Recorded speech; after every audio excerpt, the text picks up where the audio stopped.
안녕하세요.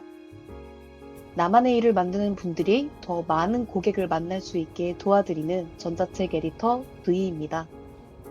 저번 1강에서는 여러분들이 전자책을 썼을 때 어떤 긍정적인 효과들을 얻을 수 있는지에 대해서 말씀드렸어요. 그렇다면 이제 전자책을 어떻게 써서 완성해야 될지에 대한 고민이 생기실 텐데요. 오늘은 그 이야기를 해보려고 합니다. 전자책을 쓰고 싶어 하는 많은 분들이 가장 먼저 물어보는 질문이 있어요.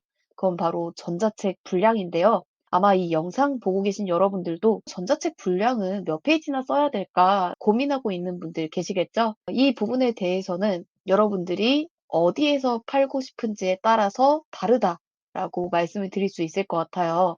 전자책은 어디에서 판매하고 있는 것인지에 따라서 그 성격과 특징이 아주 많이 달라집니다. 그렇기 때문에 여러분들이 우선은 전자책이라는 게 어디에서 판매가 될 수 있는 것들이고 그 판매되는 곳에 따라서 어떤 달라지는 특성이 있는지를 파악하신 다음에 그에 맞게 기획하고 전략을 짜셔야 합니다. 그렇다면 시작해 보겠습니다.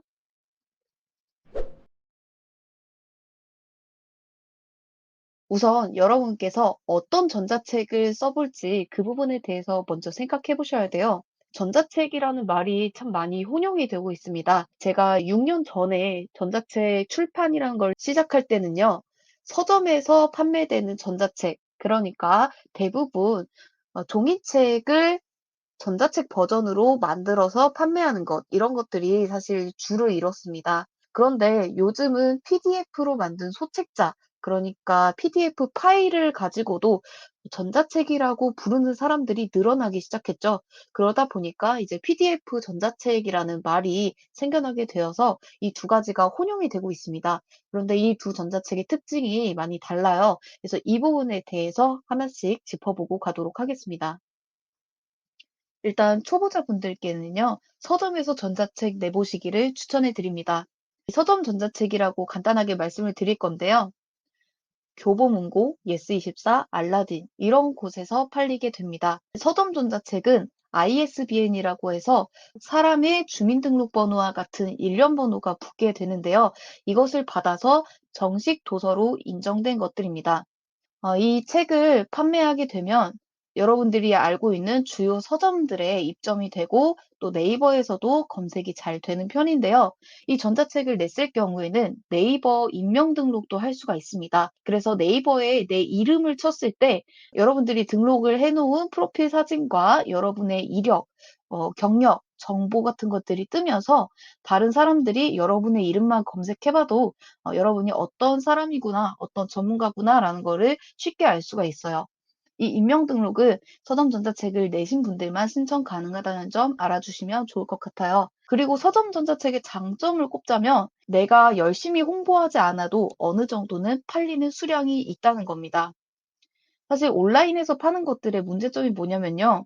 쉽게 사람들의 눈에 띄지가 않습니다. 그래서 내가 여기에 이런 상품과 서비스가 있어요 라고 적극적으로 알리지 않으면 사람들이 이게 세상에 나왔는지조차도 모르겠죠. 그러면은 잘 팔리지가 않습니다.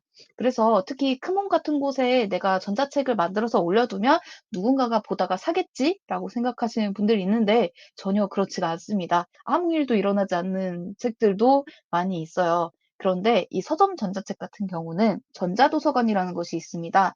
전자도서관에서는 계속해서 신간을 구매해야 하는데요. 그런 것 때문에 이제 무작위로 여러 가지 전자책을 구매하게 됩니다. 여러분들의 책도 무슨 무슨 대학교 전자도서관, 어떤 기관 전자도서관 이런 곳에서 판매되는 거를 확인하실 수가 있을 거예요.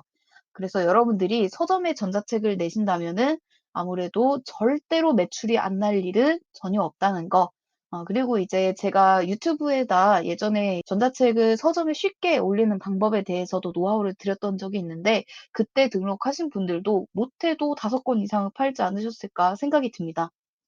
그리고 이제 단점이 있다면요. 서점 전자책은 금액에 제한이 걸려 있습니다. 그래서 단독으로 전자책만 판매하는 경우에는 15,000원 아래로 정해 주셔야 된다고 보면 되고요. 그다음에 전자책 출판을 하기 위해서 플랫폼을 활용하셔야 하는데 이 플랫폼을 어디로 하시느냐에 따라서 또 이제 10,000원 아래로만 하라고 하는 경우도 있어요. 사실 제가 추천드리는 플랫폼은 따로 있는데 궁금하신 분들은 이전 영상 참고해 보시면 좋을 것 같아요. 그리고 추가적인 단점이 있다면 크몽에 판매하는 것보다도 더 수수료가 높다는 점입니다. 일단 책이 한 권 팔리고 나면 서점에서 40% 정도를 떼어갑니다. 만약에 여러분들의 책을 누군가 밀리의 서재에서 구독하면서 읽어봤다면 그 수익은 훨씬 낮아지게 됩니다. 그리고 나서 여러분이 책을 서점에 판매하기 위해서 이용했던 출판 플랫폼에서도 10%를 떼어가게 되고요. 그 나머지를 받게 됩니다. 그래서 여러분들의 수익은 많이 받더라도 내 책값의 50% 정도다라고 생각을 하셔야 되겠죠. 자, 그런데 여러분들 아마 서점에서 전자책을 내서 판매하시다 보면은 아, 이런 것이 패시브 인컴이구나. 내가 그냥 딱 한 번만 노력을 해서 책을 써놓고 나니까 계속해서 돈이 들어오네. 라는 이 즐거움을 한번 경험해 보시고 나면 그 다음에는 좀 더 높은 수익을 낼 수 있는 전자책 출판 방식에 더 관심이 가실 거라고 생각해요. 저는 그럴 때 여러분들이 PDF 전자책에 도전해 보길 권해드리고 있습니다. PDF 전자책 같은 경우에는 정식으로 인정받는 도서는 아닙니다. 왜냐하면 ISBN을 받지 않고 그냥 유통을 하고 있기 때문인데요. 그래서 이건 엄밀히 따지면 책이 아니고 도서점까지도 적용이 되지 않습니다. 이 PDF 전자책 같은 경우에는 여러 가지 툴을 이용해서 만드실 수가 있고요. 그다음에 장점으로 따진다면은 가장 높은 수익성을 노려볼 수 있다는 점입니다. 그래서 이제 제가 여기에 보여드리고 있는 표지 같은 경우에는 이 전자책이 159,000원짜리의 전자책이에요. 매출을 3개월 만에 1억 정도 내신 전자책이라고 알고 있습니다. 네, 제가 직접 표지와 본문 디자인을 해드린 책인데 그때 원고를 읽어보니까 내용이 참 디테일하고 좋았던 책으로 기억이 나요. 그래서 여러분들이 마케팅을 충분히 잘하실 수 있고 양질의 전자책을 쓰실 수 있다면 이렇게 PDF 전자책을 내셔서 고수익을 내시는 거 한번 추천드려봅니다. 그 대신 단점이 있다면요. 저작권 위반으로부터 안전하지는 않습니다. 왜냐하면 PDF 파일을 이메일이나 링크를 통해서 드라이브에서 다운을 받거나 이런 형태로 이용하시다 보니까 아무래도 다른 사람한테 그냥 무단 배포할 수도 있는 거죠. "같이 보자."라는 식으로 공유를 하는 사람들이 있어요. 그렇기 때문에 아무래도 "내 내용을 구매하지 않은 사람이 보는 건 정말 싫다."라고 하시는 분들은 PDF 전자책 내시는 거는 추천드리지 않습니다. 하지만 저는 여러분들이 브랜드 전자책을 쓰셨으면 좋겠어요. 브랜드 전자책이라고 하면은 나의 책을 읽고 난 독자가 나의 브랜드 가치 그리고 나의 전문성을 확인한 다음에 나라는 전문가에게 신뢰를 느껴서 다른 추가적인 서비스도 구매할 수 있게 만드는 그런 전자책이 바로 브랜드 전자책인데요. 여러분들이 나의 브랜드 가치를 알리는 전자책을 쓰실 수만 있다면 사실 내 전자책이 무료로 도용이 된다 하더라도 무료로 받아본 사람도 그 책을 읽고 나의 가치를 느껴서 추가로 여러 서비스를 결제할 수 있게 되는 것이기도 하니까 저는 그쪽을 더 지향하는 게 좋지 않을까 의견 드려봅니다.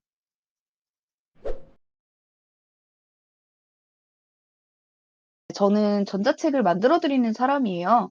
많은 분들이 저에게 원고를 가져오시는데요. 저에게 컨설팅을 받으실 때 원고를 보내주시면서 "이 책 잘 팔릴까요?" 라고 물어보시는 분들이 꽤 있으세요. 그런데 저는 마음속으로 조금 안타까운 느낌이 들 때가 있습니다.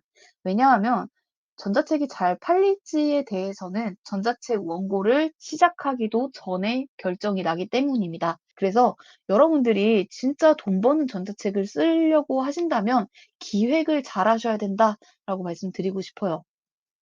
그래서 여러분들이 기획을 할 때는 이걸 꼭 고려해 보셨으면 합니다. 자, 우선 내가 계속해서 도와줄 수 있는 하나의 분야를 정하셔야 돼요.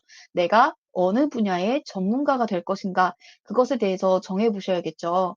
예를 들면은 제가 여러 가지의 능력치가 있지만, 그렇다고 해서 이것저것 중구난방 하다 보면 사람들이 제가 어느 분야의 전문가인지 잘 기억이 나지 않을 수도 있어요. 그래서 저 같은 경우에는 전자책 출판으로 잡고 계속해서 도움을 드리고 있죠. 자, 그리고 이제 고객을 정하셔야 됩니다. 출판과 관련해서 도움을 받고 싶어 하는 분들은 어떤 것들을 원하는지 그것을 파악해 내셔야 돼요. 만약에 이제 제가 전자책에 대해서 잘 알고 있다고 해서 전자책 원고 잘 쓰는 법 이런 것들에 대해서 얘기를 한다고 해 볼게요. 그런데 실상 고객은 나는 전자책을 잘 마케팅해 가지고 많이 파는 방법을 알고 싶어."라고 한다면 어떨까요? 제가 주려고 하는 것과 고객이 얻고 싶어 하는 것이 미스매치가 되겠죠. 그래서 아마 잘 판매로 이어지지 않을 겁니다. 그래서 여러분들이 이 분야의 전문가라고 했을 때 모든 내용을 다 다루시는 게 아니라 내가 갖고 있는 지식 안에서 고객들이 궁금해하는 것을 충족시켜 줄 수 있는 분야의 교집합을 찾으셔야 됩니다. 그리고 여러분들이 이 고객을 정확하게 알고 있는 게 중요한데요. 이 분야에 대해서 도움을 받고 싶어 하는 고객이 어떤 사람인지, 나는 그 고객들 중에서도 또 특히 어떤 고객에게 집중할 것인지 이거에 대해서 좀 생각을 해 보셨으면 좋겠어요. 이걸 정해 봐야 되는 이유는 고객이 누구인지에 따라서 그 서비스의 특징이 완전히 달라지기 때문입니다. 만약에 제가 전자책 쓰는 법을 40대 여성분들에게 판매한다고 가정해 볼게요. 그러면 대부분의 40대 여성분들은 경력 단절을 경험하신 분들이 많으세요. 그리고 이분들은 내가 책을 써서 누군가를 가르칠 정도의 전문가인지 이 부분에 대한 자신감이 많이 떨어져 있으세요. 아무래도 집에서 육아를 하던 시간이 길어지셨을수록 특히 내가 이제 갖고 있는 지식과 정보들이 좀 오래되어서 가치가 떨어지는 건 아닐지, 내가 잘할 수 있을지 그런 자신감이 좀 부족하시거든요.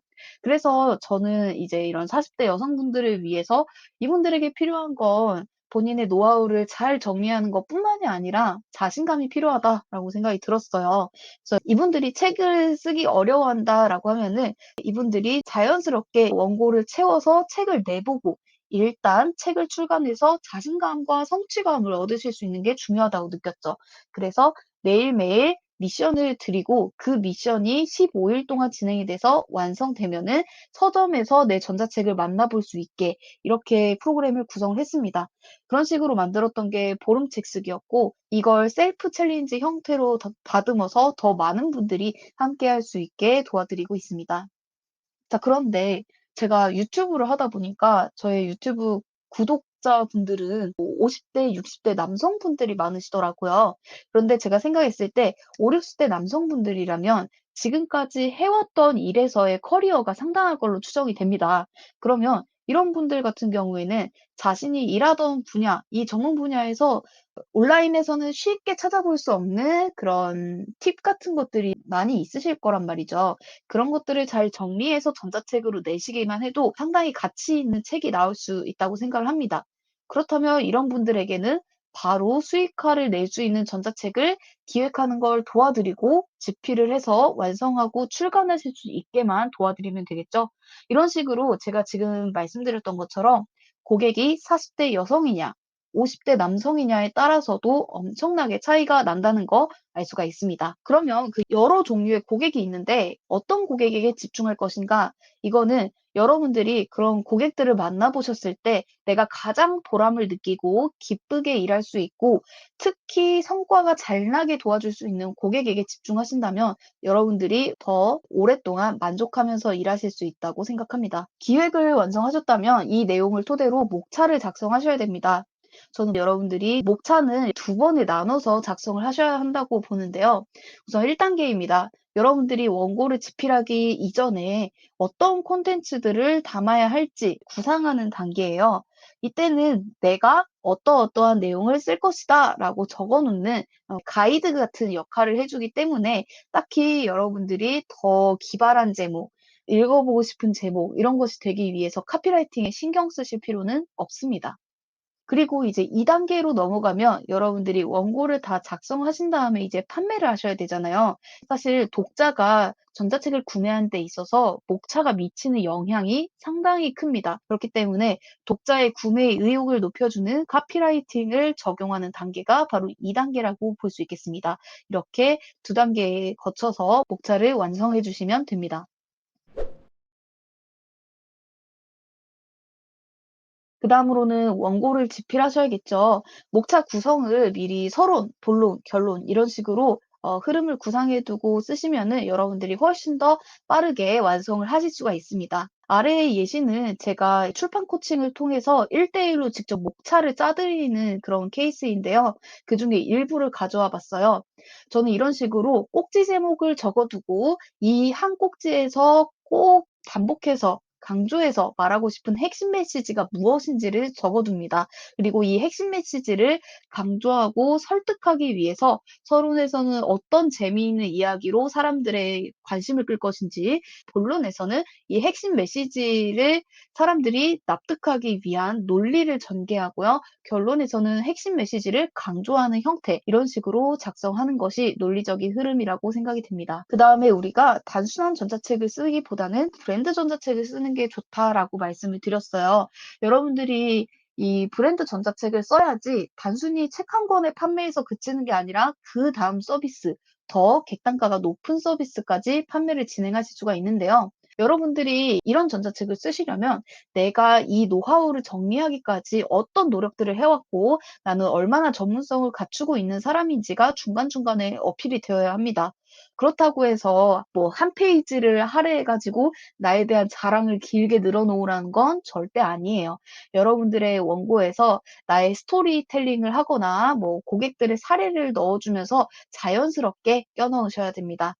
그리고 이 브랜드 전자책을 통해서 나의 인간성, 인간미를 보여주는 것도 너무 좋아요. 그래서 고객과의 공감대를 형성하면서 그 고객들은 어떤 결과를 꿈꾸고 있는지, 그리고 나는 이것을 어떻게 도와줄 수 있는지를 보장하는 내용이 들어가야 됩니다.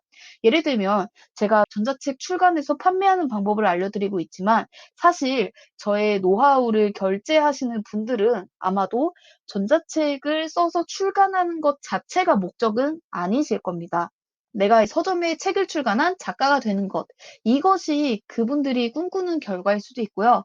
아니면 단순히 전자책을 쓰는 게 목표가 아니라 전자책을 통해서 수익을 많이 내고 내가 시간과 돈으로서의 자유를 얻는 것. 이것이 그분들이 꿈꾸는 결과일 수도 있겠죠. 그래서 우리는 단순히 이걸 잘하는 법, 이것을 잘하는 노하우, 여기에만 집중하는 게 아니라 그분들이 꿈꾸고 있는 미래를 책을 통해서 그려줄 수 있어야 합니다. 그다음에 원고 집필 사실 많이 어려우시죠? 저도 책 쓰기가 참 힘듭니다. 저 같은 경우에도 글쓰기가 너무너무 괴로운 사람이었기 때문에 이 글을 빨리 못 써 가지고 졸업 논문 제출이 미뤄져서 학교를 1년 더 다니기도 했고요. 그리고 작가 수업을 제가 한 110만 원 내고 들었어요. 그런데도 완성을 못해서 강사님 사무실에 갇혀서 쓰던 때도 있었습니다. 네, 정말 쉽지 않다는 거 알고 있어요. 그래서 제가 이제 저의 전자책 부트캠프라든지 클래스에서 항상 이 환경 설정을 강조하는 편이에요. 여러분들도 이거 한번 활용을 해 보시면 도움이 되실 겁니다. 제가 몇십만 원에 판매하고 있는 클래스인데 여기서 알려드리는 노하우니까 꼭 적용해 보시길 바랄게요. 우선은 집필 기한을 정하셔야 됩니다. 내가 몇 월 며칠까지 이 책을 내겠다라고 정하시는데요. 이것을 다른 사람들이 다 볼 수 있게 공표를 하셔야 돼요. 그래서 저는 몇 월 며칠까지 전자책을 출간하도록 하겠습니다.라고 얘기하시는데 이때 제가 이 출간한 책을 바탕으로 저자 세미나를 열도록 할게요. 이런 식으로 한 번 더 약속을 걸어 두시면 더욱 효과적입니다. 또 여러분들이 표지를 잘 디자인해 두셔 가지고 이거를 걸어 두시면 사람들이 그때 그 표지 봤었는데 언제 책 나와요?" 라고 주변 사람들이 계속 물어보시기 때문에 낼 수밖에 없게 됩니다. 그리고 여러분들이 글을 쓰다 보면 금방 지치게 되어 있어요. 그래서 내가 좋아하는 카페, 새로운 분위기의 카페 이런 곳에 가시면서 변화를 주시는 것도 좋고 아니면 뜻이 맞는 사람들과 모여서 글 쓰는 시간을 가져보시는 것도 추천드립니다.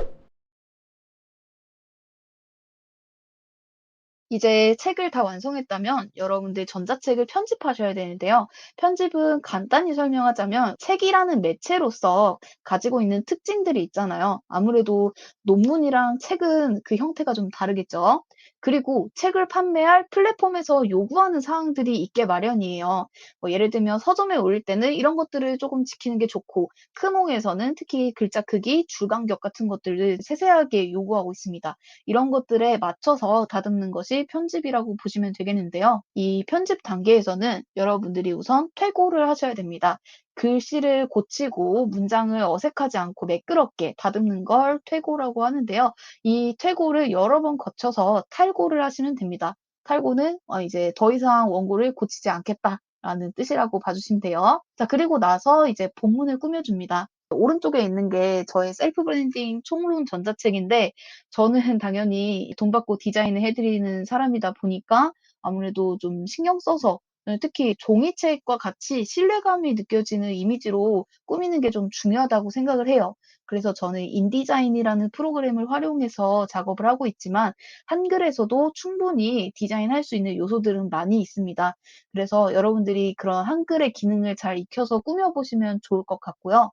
그리고 전자책 1페이지에는 표지 파일을 확대해서 넣어주셔야 되고, 맨 마지막 페이지에는 판권 페이지를 넣어주셔야 됩니다. 판권 페이지 같은 경우에는 꼭 넣어주셔야 되고, 특히 서점 전자책의 경우에는 책값을 기재해서 올려주셔야 되는데요. 이 판권 양식은 제가 블로그에 올려둔 게 있는데, 그 링크를 더보기에 소개해 드릴 테니까 한번 가서 받아보시고 확인해 보시면 좋을 것 같습니다. 여기까지 해서 전자책을 처음에 기획하고 제작하는 단계까지 설명드렸어요. 자, 여러분. 그런데 전자책 완성만 해놓으면 끝일까요? 제가 말씀드렸듯이 우리가 이 책을 만들고 나서 나의 책이 있다는 걸 알리고 나의 책의 가치를 소개하는 이런 활동들을 아무것도 하지 않으면 정말로 아무 일도 일어나지 않습니다. 그렇기 때문에 여러분들이 책이 나온 이후로도 여러 가지 열심히 신경 써서 해주셔야 될 것이 있는데요. 다음 시간에는 여러분들이 전자책을 판매하거나 아니면 전자책을 통해서 뭔가 이득을 얻고 싶을 때 어떻게 활용을 하셔야 되는지 그 부분에 대해서 알려드리도록 할게요. 그러니 다음 강의까지 확인하실 분들은 구독하시고 알람 신청해 두시면 좋을 것 같습니다. 저는 모든 분들이 자신이 가장 좋아하고 의미를 느낄 수 있는 그런 일들을 하셨으면 좋겠어요. 그렇게 해서 나만의 전문성을 오랫동안 쌓아 나가다 보면 나의 몸값도 올라가게 되더라고요. 여러분들이 그렇게 좋아하는 일을 가지고 더 멋진 전문가로 활동하시기 위해서 저는 다음 시간에도 좋은 정보 준비해 오도록 하겠습니다. 감사합니다.